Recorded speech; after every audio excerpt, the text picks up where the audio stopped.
Hey everyone, welcome back to the class. तो I hope अभी तक आपकी पार्टनरशिप कंप्लीट हो चुकी है। सारे इंपॉर्टेंट एमसीक्यूज मैं आपको करा चुका हूँ, नोट्स दे चुका हूँ, सब कुछ आपके पास ऑलरेडी है।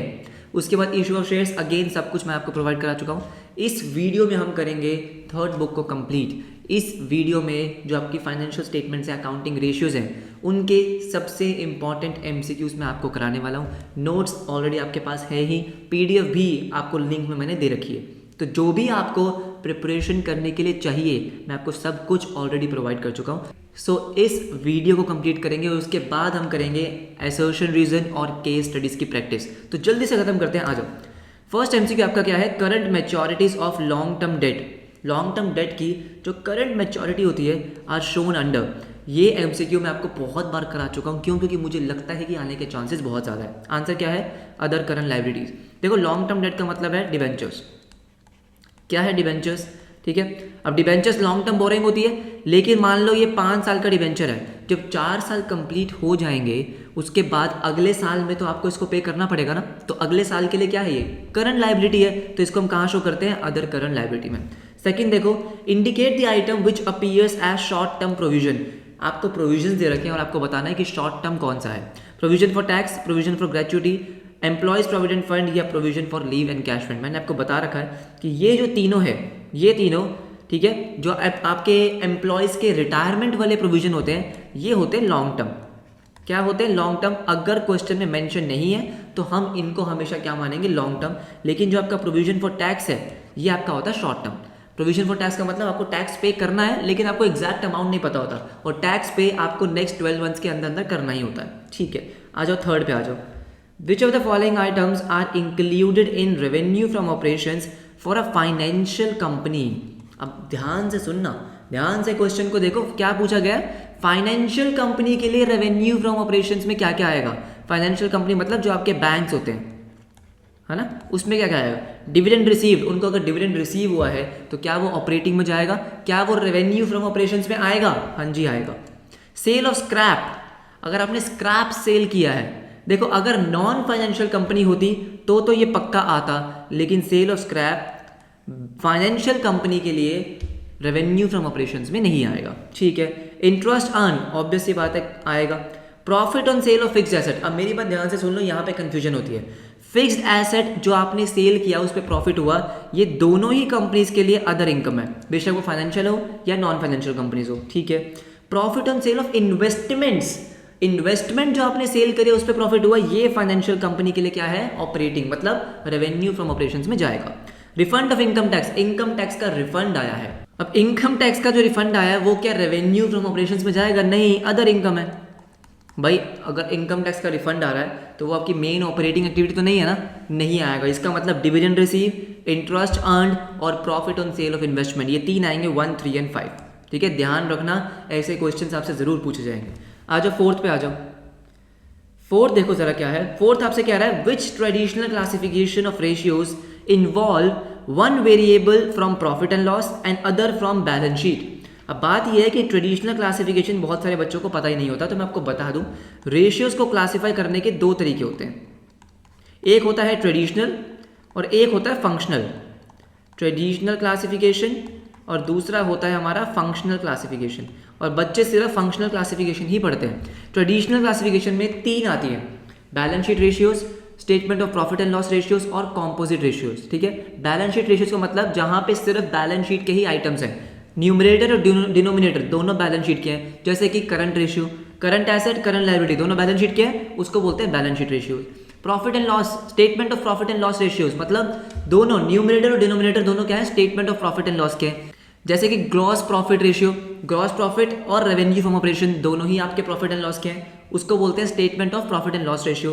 तीसरा आता है कॉम्पोजिट, एक वेरिएबल जो है न्यूमरेटर या डिनोमिनेटर, एक है बैलेंस शीट का, एक है स्टेटमेंट ऑफ पी&एल का। जैसे कि इन्वेंट्री टर्नओवर रेशियोज। अब उसका फॉर्मूला क्या है? सीओजीएस, ठीक है, अपॉन में average inventory. COGS profit and loss का है, इन्वेंट्री आपकी बैलेंस शीट की है, उसको बोलते हैं कॉम्पोजिट। फंक्शनल आप सबको पता ही है, कौन कौन सी? लिक्विडिटी, एक्टिविटी टर्नओवर जो भी आता है, प्रॉफिटेबिलिटी और आपकी आती है सॉल्वेंसी, ये 4 होती है। ठीक है, लेकिन आपसे पूछा गया traditional classification of ratios involve one variable from P and L and one from balance sheet, उसको हम क्या बोलते हैं? Composite ratios. मैंने जस्ट अभी आपको बताया कि कॉम्पोजिट रेशियोज बोलते हैं उसको, कि एक वेरिएबल प्रॉफिट एंड लॉस का है, एक आपका बैलेंस शीट का है, बिल्कुल से। फिफ्थ देखो, मैंने आपको बताया मैं थ्योरी प्रैक्टिकल दोनों आपको कवर करा दूंगा, टेंशन मत लो। मैच द फॉलोइंग, तो जो आपका पार्ट 2 है उसमें ऐसा क्वेश्चन आपसे पूछा जाएगा कि भाई मैच करो हेडिंग सब हेडिंग्स को। तो देखो पब्लिक डिपॉजिट्स है, क्या है पब्लिक डिपॉजिट्स। पब्लिक डिपॉजिट्स क्या होते हैं, ध्यान से सुनो, ध्यान से मेरी बात सुनो। पब्लिक डिपॉजिट होती है आपकी लॉन्ग टर्म बोरिंग। क्या होती है, आपने पब्लिक से पैसा लिया, लॉन्ग टर्म बोरिंग। फर्स्ट का हो गया सेकंड, सब में ही सेकंड लिखा हुआ है, वाह।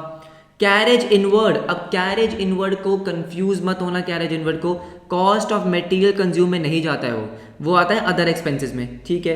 तो सेकंड का हो गया सिक्स, सेकंड का सिक्स, ठीक है। हमारे बच गए बी और C. Interest accrued on non trade investment, आपका इंटरेस्ट एक्रू हुआ है, अब वो ट्रेड इन्वेस्टमेंट हो या नॉन ट्रेड हो उससे फर्क नहीं पड़ता। इंटरेस्ट एक्रू मतलब इंटरेस्ट ड्यू हो चुका है लेकिन आपको मिला नहीं, इनकम हो चुकी है, हाँ, उससे हम क्या बोलेंगे, क्या बोलेंगे, अदर करंट एसेट, कि भाई ऐसी इनकम जो आप अर्न कर चुके हो लेकिन आपको मिली नहीं। तो इसका मतलब थर्ड का आ गया फोर्थ, थर्ड का फोर्थ, चलो ठीक है। कॉल्स इन अरियर, अब कॉल्स इन अरियर कहाँ लिखते हैं, कॉल्स इन अरियर कहाँ जाता है, याद करो, आप सब्सक्राइब्ड शेयर कैपिटल में लेस करके दिखाते थे, तो इसका मतलब कहाँ डालोगे इसको, शेयर कैपिटल में। फोर्थ का थर्ड, फोर्थ का क्या आ गया, थर्ड, ठीक है। आंसर हमें पता चल चुका ऑप्शन नंबर सी। लेकिन आगे भी देखते हैं। Application money which is due for refund, application money है, रिफंड देना है वापस, लाइबिलिटी है, कहाँ डालेंगे, अदर करंट लाइबिलिटी में। फिफ्थ का आ गया फर्स्ट, फिफ्थ का आ गया फर्स्ट। और परचेज ऑफ रॉ मटेरियल आपका आएगा कॉस्ट ऑफ मटेरियल कंज्यूम में। तो ये बेसिकली हेडिंग और सब हेडिंग का खेल है सारा का सारा, जो आपको अच्छे से याद करना है। आ जाओ फटाफट से सिक्स्थ पे। सिक्स्थ है which of the following statement is true, इनमें से कौन है जो सच कह रहा है। देखो, proposed dividend is a current liability for the company, सोचो। Sale of scrap is classified as other income in the statement of P&L, अच्छा जी ठीक है। Public deposits are non current liabilities but security deposits are non current assets, अच्छा। Redemption of debentures results in reduction in the non current liabilities, इनमें से सिर्फ एक ऐसी स्टेटमेंट है जो सच कह रही है और वो है option number C. Propose dividend जो होता है वो आपकी होती है कॉन्टिंजेंट लाइबिलिटी, क्या होती है, कॉन्टिंजेंट लाइबिलिटी, कि अभी आपको पता नहीं है कि उतना ही डिविडेंड आप पे करोगे या नहीं करोगे, ठीक है। सेल ऑफ स्क्रैप मैंने आपको बताया था, जो नॉन फाइनेंसिंग कंपनी होती है उसके लिए वो रेवेन्यू फ्रॉम ऑपरेशंस है, ऑपरेटिंग इनकम है, तो अदर इनकम में नहीं जाएगा, किस में जाएगा, रेवेन्यू फ्रॉम ऑपरेशंस में जाएगा। लेकिन जो पब्लिक डिपॉजिट है वो आप कहाँ क्लासीफाई करते हो, non current liability, long term borrowing. लेकिन जो सिक्योरिटी डिपॉजिट्स है, आपने कहीं पे डिपॉजिट रखवाया एज सिक्योरिटी, वो आपका नॉन करंट एसेट है, कहाँ आता है, long term loans and advances में, ठीक है। Redemption of debentures results in reduction in the non current liabilities, बच्चे कहेंगे हाँ ये तो ठीक है। दोस्तों, जब रिडम्पशन की बारी आती है तो हमने अभी भी पढ़ा कि जब भी आपको एक साल पहले पता होता है कि आपने रिडीम करना है, डिबेंचर को पैसे देने हैं, उसको आप क्लासीफाई कर देते हो अदर करंट लाइबिलिटी में, current मैच्योरिटीज of long term debt. तो जब आप रिडीम करते हो तो आपकी वो लाइबिलिटी कम होती है, कौन सी, other current liability. Non current liability तो पहले ही कम हो जाती है, बात समझ में आ गई। तो इनमें से कौन सा सही है, ऑप्शन नंबर सी। सेवंथ देखो, सेवंथ क्या है, the most commonly use tools for financial analysis are, कि भाई कौन सा सबसे पॉपुलर सबसे कॉमन टूल है फाइनेंशियल एनालिसिस के लिए, हॉरिजॉन्टल एनालिसिस, वर्टिकल या रेशियो एनालिसिस। अब बहुत सारे बच्चों को लगता है कि सर रेशियो एनालिसिस है, आंसर है ऑल ऑफ द अबव। ऐसा कहीं नहीं लिखा कि ये कम इंपॉर्टेंट है या ये कम इंपॉर्टेंट है। हॉरिजॉन्टल का मतलब क्या हो गया, कंपैरेटिव स्टेटमेंट्स, है ना। वर्टिकल का मतलब हो गया कॉमन साइज। दोनों के मतलब ये समझो, तीनों के अपने अपने एडवांटेज है, अपने अपने डिसएडवांटेज है। ऐसा कोई भी टूल नहीं है जो सबसे ज़्यादा इंपॉर्टेंट है या सबसे कम इंपॉर्टेंट है। आंसर क्या है, ऑल ऑफ दी अबव, ठीक है। नेक्स्ट देखो, नेक्स्ट क्या है, which of the following are examples of vertical analysis, important है, आपकी बुक का सेकंड चैप्टर, थर्ड बुक का सेकंड चैप्टर, ठीक है। तो पहले ये समझो कि वर्टिकल एनालिसिस का मतलब क्या होता है। वर्टिकल में क्या होता है कि आप एक ही साल के फिगर्स को, एक ही साल के डेटा को यूज कर रहे हो एनालाइज करने के लिए, जैसे आप कॉमन साइज में करते हो।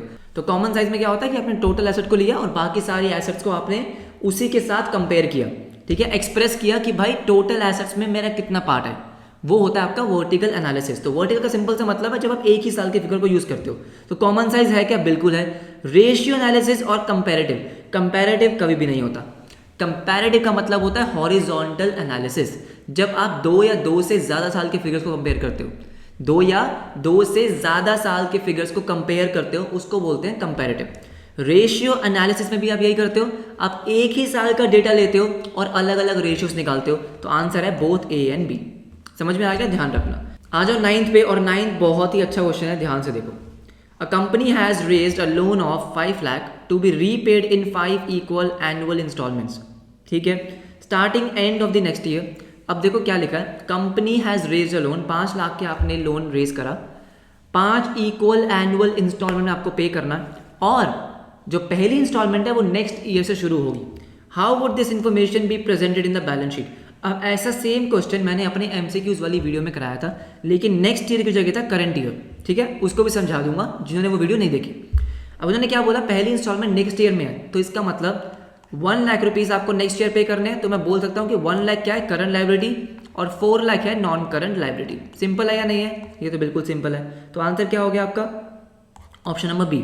अब मान लेते हैं कि यहाँ पे नेक्स्ट की जगह क्या लिखा होता, करंट, क्या लिखा होता, करंट, मतलब कि जो पहली इंस्टॉलमेंट है वो आपको इसी साल के एंड में पे करनी है। तो दोस्तों मेरी बात सुनो, करंट लायबिलिटी का मतलब क्या है कि जो ऐसी पेमेंट जो आपको नेक्स्ट 12 मंथ में पे करनी है, अगर आप इसी साल के एंड में पे कर रहे हो तो पहली बात तो वो आपकी लायबिलिटी होगी नहीं, आप ऑलरेडी पे कर चुके होगे, यस और नो। उस केस में क्या होता, उस केस में बचते आपके पास 4 लाख, जिसमें से 1 लाख आपका करंट होता, बाकी 3 आपके नॉन करंट होते। ऐसा सेम MCQ मैंने अपने MCQs वाली वीडियो में कराया, इसलिए मैं बार बार बोल रहा हूँ कि वो सारे PDF, वो सारी वीडियोस ध्यान से देख लेना, ठीक है। 10th पे आओ जरा। 10th है, which analysis is considered as dynamic. देखो सेकेंड चैप्टर में सिर्फ नाम है कि भाई डायनेमिक किसको कहते हैं, वर्टिकल किसको कहते हैं, हॉरिजॉन्टल किसको कहते हैं, बस आपको वो ध्यान रखना है, ठीक है। उसके नोट्स मैंने आपको बहुत बढ़िया दे रखे हैं, उनको पढ़ लेना। तो ध्यान रखना हमेशा, डायनेमिक एनालिसिस होता है आपका हॉरिजॉन्टल एनालिसिस। देखो 2 टाइप के होते हैं, एक होता है डायनेमिक, एक होता है स्टैटिक, ठीक है। जो स्टैटिक होता है वो होता है वर्टिकल, उसको बोलते हैं वर्टिकल, और डायनेमिक होता है आपका हॉरिजॉन्टल, तो भूलना नहीं है बिल्कुल भी, राइट। 11 देखो, 11th क्या है, 11th है, when current ratio is 2:1 than equal increase in current asset and current liability would result in. तो बेसिकली क्या बोल रहा है, आपको एक रेशियो गिवन है 2:1 की, आपको बोल रहा है अगर मैं इक्वल अमाउंट से करंट एसेट को इंक्रीज करूं और करंट लायबिलिटी को इंक्रीज करूं तो क्या होगा। ऐसे केसेस में तुक्के नहीं मार रहे हैं, आराम से आप क्या करो, फिगर्स ले लो। 2:1 है, इसका मतलब मैं मान लेता हूँ कि मेरा जो करंट एसेट है वो है 20,000 और जो मेरा करंट लायबिलिटी है वो है 10,000, ठीक है। इक्वल इंक्रीज का मतलब है, लेट्स से मैं करंट एसेट को क्या करता हूँ 10,000 से इंक्रीज कर देता हूँ और करंट लायबिलिटी को भी 10,000 से इंक्रीज करता हूँ।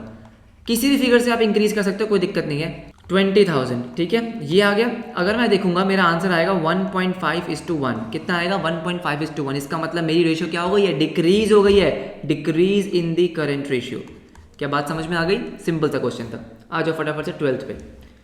12th क्या है, a firm has inventory turnover of 3, inventory turnover ratio आपको 3 दे रखी है, COGS 270, with better inventory management inventory turnover is increased to 5, this would result in। अच्छा क्वेश्चन है, ध्यान से देखो क्या बोला। पहले आपको बोला है भाई इन्वेंट्री टर्नओवर रेशियो 3 है, COGS आपको गिवन है कितना 270, तो यहाँ से मैं क्या निकाल लूंगा कि भाई मेरी एवरेज इन्वेंट्री कितनी है। एवरेज इन्वेंट्री आ रही है 90,000, कितनी आ रही है 90,000। उसके बाद बोला क्योंकि आपकी इन्वेंट्री मैनेजमेंट इंप्रूव हो गई तो आपकी रेशियो इंक्रीज हो गई टू 5। अब देखो 5 से अगर इंक्रीज हो गई, अब देखो अगर मैं मान लेता हूँ कि मेरा COGS नहीं बदलेगा 270, तो मेरा इस केस में एवरेज इन्वेंट्री कितना आएगा 270 डिवाइडेड बाय 5, 270 डिवाइडेड बाय 5, ये आ गया मेरा 54,000।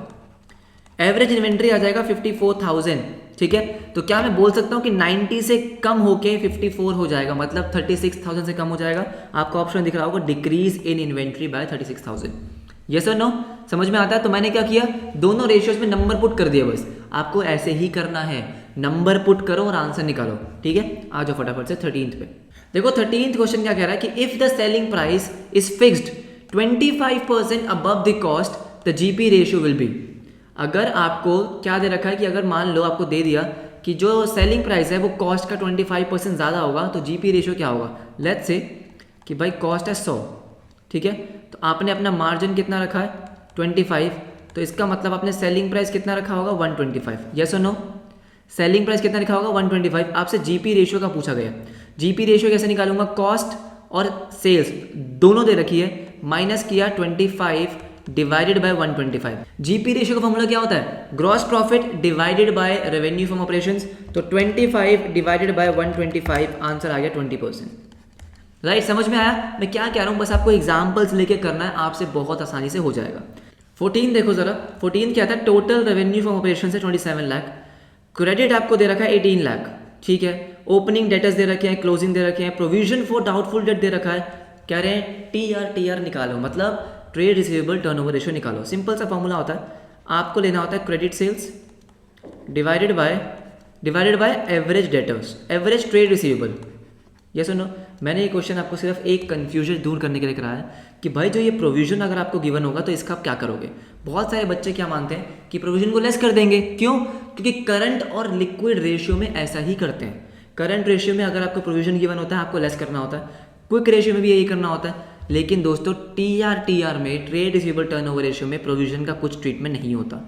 बस इसीलिए मैंने आपको ये क्वेश्चन कराया है, ठीक है। फंस सकते हो आप कि भाई वहाँ पे माइनस होता है, क्यों? क्योंकि वहाँ पे मैं ये देख रहा हूँ कि अगर मैं अपने एसेट बेच दूंगा, अपने डेटर्स को रियलाइज करूंगा तो कितने पैसे मिलेंगे। यहाँ पे मैं ये नहीं देख रहा हूँ। बात समझ में आ गई? तो क्रेडिट सेल्स आपको गिवन है कितनी? 18 लाख। और एवरेज ट्रेड रिसीवेबल अगर मैं निकालना चाहूँ तो ओपनिंग 320 है, क्लोजिंग 4 लाख, 720 डिवाइडेड बाय 2 360, कितना आ गया ये? 360। तो 18 लाख डिवाइडेड बाय 360, आंसर आपको पता ही है 5 टाइम्स। समझ में आया? प्रोविजन को माइनस नहीं करना है, बिल्कुल भी नहीं करना है। 15 देखो जरा कि on the basis of following data companies closing debtors will be, आपको डेटर्स निकालने हैं, निकालो भाई। क्रेडिट सेल्स दे रखी है, एवरेज कलेक्शन पीरियड दे रखा है 2 महीने का, opening debtor less as compare to closing debtor. अच्छा ठीक है, सबसे पहले तो ये एवरेज कलेक्शन पीरियड का फॉर्मूला क्या होता है? इसका फॉर्मूला होता है, अगर आपको मंथ्स में निकालना है तो 12 अपॉन रेशियो TR, और ये आपको गिवन कितना है? 2। कितना गिवन है? 2। तो इसका मतलब TR मेरी आ जाएगी 6। 2 को डिवाइड कर दिया 12 से, आंसर आ गया 6। क्या बात समझ में आ गई? ठीक है। इसके बाद तो आसानी से आप निकाल सकते हो। देखो कैसे निकालेंगे कि भाई 6 is equals to credit sales कितना है? 9 लाख अपॉन में एवरेज ट्रेड रिसीवेबल, है ना। अब मुझे पता है कि मेरे एवरेज ट्रेड रिसीवेबल जो है वो कितने हैं? 1,50,000। 9 लाख को 6 से डिवाइड किया, आंसर आ गया 1,50,000। अब मेरी बात जरा ध्यान से सुनो, कैसे करना है इन क्वेश्चंस को। ऐसे क्वेश्चन पक्का आने वाले हैं। देखो एवरेज ट्रेड रिसीवेबल का फॉर्मूला क्या होता है? Opening debtors. ओपनिंग आपको दे रखा है 15,000 less as compare to closing. तो अगर क्लोजिंग x है तो ओपनिंग होगा x माइनस 15,000, यस और नो। तो x minus 15,000 plus x divided by 2 is equals to 1,50,000। चलो ठीक है, ये वहाँ गया, आपका आंसर आ रहा है 2x minus 15,000 is equals to 3 lakh, yes और नो। तो 3,15,000 डिवाइडेड बाई 2, आंसर आ रहा है 157,500। समझ में आया कैसे करना है इन क्वेश्चंस को? बहुत आसान है, थोड़ा सा दिमाग लगाना पड़ेगा बस, ठीक है। 16 देखो, ओपनिंग इन्वेंटरी गिवन है, क्लोजिंग गिवन है, परचेज गिवन है, वेजेस गिवन है, कैरेज इनवर्ड गिवन है, सेलिंग एक्सपेंस गिवन है, रेवेन्यू फ्रॉम ऑपरेशन गिवन है, निकालना है जीपी रेशियो। ओके देखो जीपी रेशियो का फॉर्मूला क्या, पहले तो वो लिखो कि जीपी अपॉन में RFOA revenue from operation multiply by 100, यही फॉर्मूला होता है, बिल्कुल यही फॉर्मूला होता है, ठीक है। अब जीपी निकालने के लिए मुझे क्या चाहिए? COGS। क्या चाहिए? COGS। तो भाई से पहले निकालो COGS। फॉर्मूला क्या होता है COGS का? ओपनिंग इन्वेंट्री मतलब 1 लाख प्लस परचेजेस मतलब 20 लाख। ओके, डायरेक्ट एक्सपेंसेस है क्या? अब देखो वेजेस जो आपको गिवन होता है और जो कैरेज इनवर्ड होता है, दोस्तों ये दो मैं आपको बार बार बोल रहा हूँ, ये दोनों के दोनों आपके डायरेक्ट एक्सपेंसेस होते हैं, ठीक है। इनको भी हमें ऐड करना है, 2,40,000 प्लस 150 और माइनस कर दूंगा मैं क्लोजिंग इन्वेंट्री। माइनस कर दिया मैंने, क्लोजिंग इन्वेंट्री कितना है भाई? 1,20,000। ओके, सो इसको सॉल्व करेंगे। 1 लाख प्लस 20 लाख, ठीक है, प्लस 240 प्लस 150 माइनस 120 और ये आ रहा है 23,70,000। अब आपकी COGS आ चुकी है 2370, सेल्स आपको दे रखी है 30 लाख। तो दोस्तों देर किस बात की है? जीपी कितना आ जाएगा? माइनस 30 लाख, 6,30,000। कितना आ जाएगा? 6,30,000। मैं इसको हटाता हूँ और हम निकालेंगे जीपी रेशियो। आसान है, बिल्कुल भी मुश्किल नहीं है दोस्तों, ठीक है। देखो जीपी रेशियो कैसे निकालेंगे? जीपी रेशियो का फॉर्मूला होता है जीपी मतलब 630 divided by revenue from operation मतलब 30 लाख मल्टीप्लाई बाय 100, यही होता है, बिल्कुल यही होता है। Divided by 30 lakh multiply by 100, answer आ गया 21%। 21%, राइट। आओ फटाफट से नेक्स्ट क्वेश्चन पे, जल्दी जल्दी हमें अपना खत्म करना है, उसके बाद करेंगे सैम्पल पेपर्स, असर्शन, रीजन और case studies.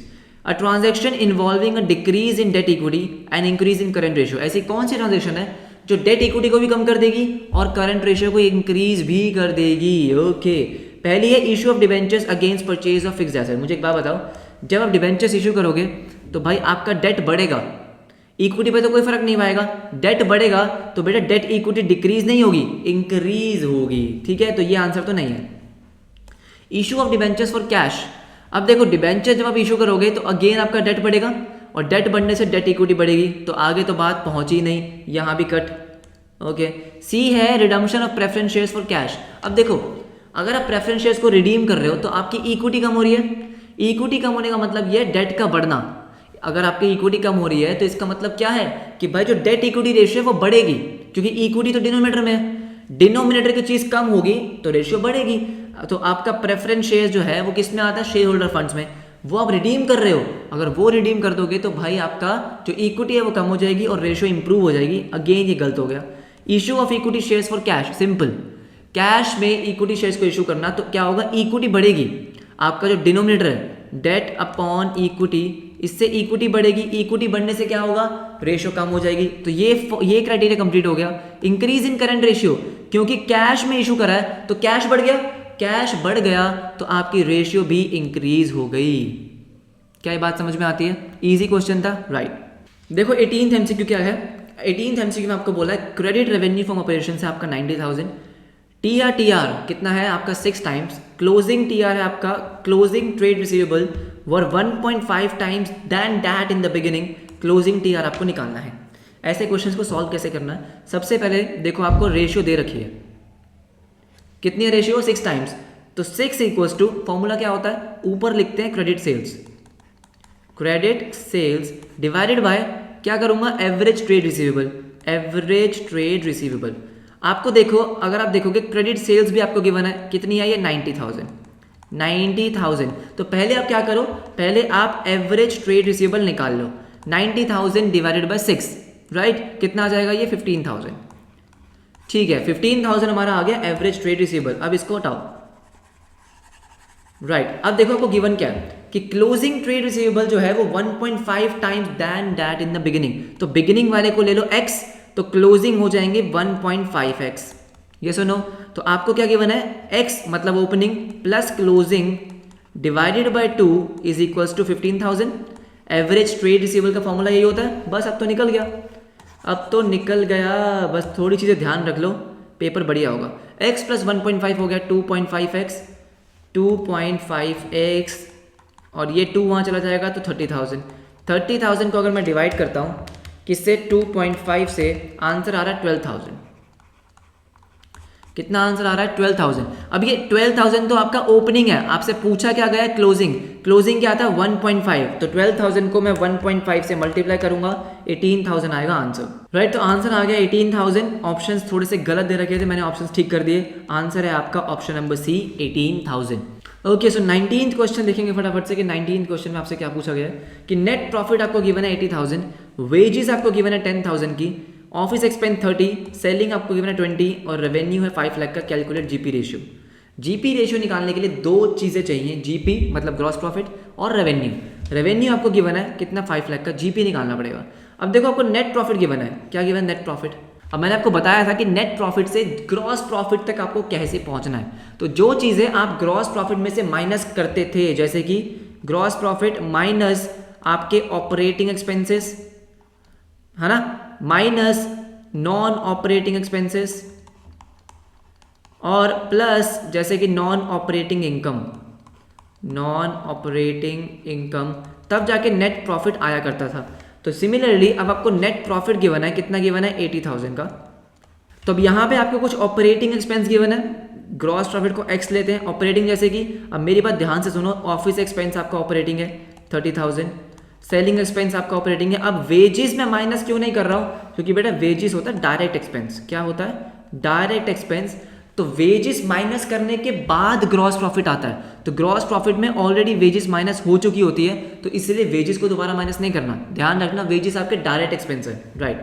x minus 30 minus 20 is equals to 80,000। इस तरीके से हमारा निकल जाएगा x आ जाएगा 50, 130, x आपका यहाँ पे आ जाएगा 1,30,000। ओके, तो ग्रॉस प्रॉफिट आ गया, डिवाइड करेंगे इसको रेवेन्यू से, कितना है 5 लाख, मल्टीप्लाई बाय 100, ये आ रहा है आपका 26%। कितना आ रहा है 26%, ध्यान रखना। ओके, सो लास्ट एमसीक्यू देखते हैं फटाफट से, MCQ number 20। Calculate interest coverage ratio if profit after interest and tax 1,05,000, rate of tax 40% है और 15% डिवेंचर 150 के हैं। आपको पता है सबसे पहले क्या निकालना होता है आपको देखो दे रखा है profit after tax, after interest and tax, है ना, यही गिवन है, profit before interest and tax, profit after interest and tax 1,05,000।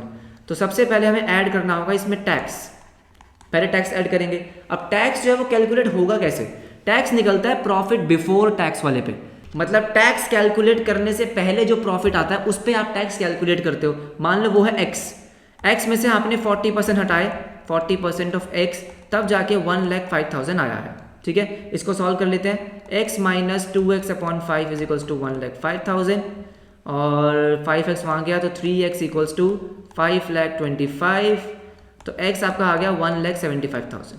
This is profit before tax. ठीक है, इसका आपने 40% लगाया होगा, क्या लगाया होगा 40%, 175 का 40% देखो क्या होता है 70,000, ये होता है 70,000। अब इसको दोनों को ऐड किया, आपका आ गया 1,75,000, आ गया नहीं आ गया, बिल्कुल आ गया। इसके बाद आपको ऐड करना है इंटरेस्ट, इंटरेस्ट आपको गिवन है 15% डिवेंचर्स, कितने के डिवेंचर्स है 150 के, तो 1,50,000 मल्टीप्लाई बाय 15%, 22,500, 197,500 है आपका profit before interest and tax. Interest coverage ratio जो आपको निकालनी है उसका फॉर्मूला क्या होता है कि profit before interest and tax निकालो, डिवाइड करो उसको इंटरेस्ट से। ठीक है, तो 197,500 को मैं डिवाइड करूंगी, इंटरेस्ट कितना था 22,500, आंसर आ रहा है आपका 8.78, तो आंसर है 8.8।